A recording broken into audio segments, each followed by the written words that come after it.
एक बार एक गांव में पंचायत लगी हुई थी। वहीं कुछ दूरी पर एक संत ने अपना आसरा बना रखा था। जब पंचायत किसी निर्णय पर नहीं पहुंच सकी तो किसी ने सुझाव दिया, क्यों ना हम महात्मा जी के पास अपनी समस्या लेकर चलें, वे जरूर कोई समाधान बताएंगे। सभी लोग संत के पास पहुंचे। संत ने जब गांव के लोगों को देखा तो स्नेहपूर्वक पूछा, बोलो भाइयों, सब कुशल तो हैं? कैसे आना हुआ? लोगों ने कहा, महात्मा जी, हमारे गांव में बस एक ही कुआं है और अब उसका पानी पीना असंभव हो गया है। उसमें से बदबू आती है, मन ही नहीं होता पानी पीने को। संत ने ध्यान से बात सुनी और पूछा, अरे ऐसा क्या हो गया कि पानी पीने लायक नहीं रहा?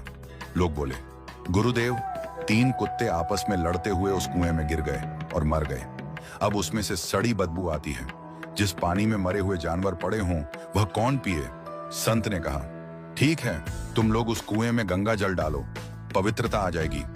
लोगों ने 8-10 बाल्टी गंगा जल कुएं में डाल दिया, लेकिन बदबू जस की तस रही। लोग फिर से संत के पास पहुंचे।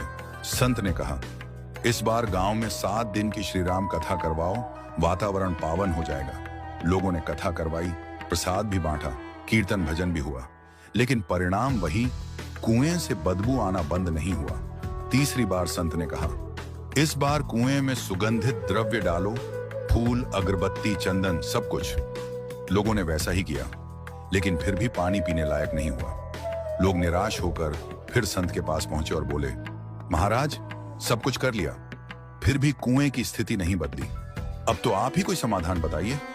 इस बार संत खुद कुएं के पास आए।